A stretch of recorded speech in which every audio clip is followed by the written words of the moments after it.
શું તમને પણ એવું લાગે છે કે ભોજનમાં જો તેલ નથી તો સ્વાદ જ નથી? પણ જરા વિચારો, આ સ્વાદ સ્વાસ્થ્યને કેટલો ભારે પડી શકે છે. વધુ તેલ ખાવાથી સ્થૂળતા વધે છે અને પાચન બગડે છે. એટલું જ નહીં, પરંતુ તેની સૌથી વધુ અસર તમારા લીવર પર પડે છે. તેલને કારણે વધી રહેલી બીમારીઓ અને દેશમાં ઝડપથી વધી રહેલી સ્થૂળતાને ધ્યાનમાં રાખીને આપણા માનનીય વડાપ્રધાન શ્રી નરેન્દ્ર મોદીજીએ પણ દેશવાસીઓને પોતાના ભોજનમાં તેલનું પ્રમાણ 10% સુધી ઘટાડવાની અપીલ કરી છે. हम सभी को अपने खाने के तेल में 10% की कटौती करनी चाहिए. यानी हर महीने जितना खाने का तेल लेते हैं, अभी से 10% कम खरीदना तय कर लो.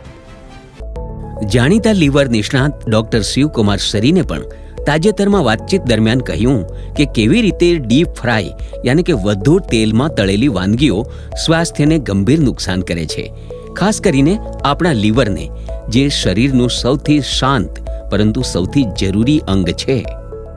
જુઓ, આપણા ભારતના સૌથી લોકપ્રિય વડાપ્રધાન નરેન્દ્ર મોદીજીએ પણ કહ્યું કે ઓબેસિટી ઘટાડવા માટે આપણે ખોરાકમાં તેલનું પ્રમાણ 10% ઘટાડવું જોઈએ. હું તેમની સાથે સંપૂર્ણપણે સંમત છું. તેમણે ખૂબ જ હળવે અને નમ્ર રીતે બધાને સંદેશ આપ્યો છે કે ડીપ ફ્રાઈડ એટલે કે તેને ખૂબ ઊંચા તાપમાને લઈ જાઓ, પછી તેને ઠંડુ કરો અને પછી ફરીથી તે જ તેલનો ઉપયોગ કરો તેવા તેલમાં તળેલો ખોરાક ખૂબ જ હાનિકારક છે. તેમાં ઘણા પ્રકારના કાર્બન પરમાણુઓ બને છે જે બેક્ટેરિયાને તો નુકસાન કરે જ છે, પણ કાર્સિનોજેનિક પણ હોઈ શકે છે.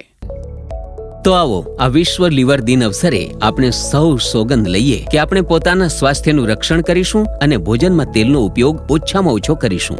તળવાને બદલે ગ્રીલિંગ, બેકિંગ, સ્ટીમિંગ અથવા ઓછા તેલમાં રાંધવા જેવા સ્વાસ્થ્યવર્ધક વિકલ્પો અજમાવો, જેથી સ્વાદ પણ મળતો રહે અને સ્વાસ્થ્ય પણ જળવાઈ રહે.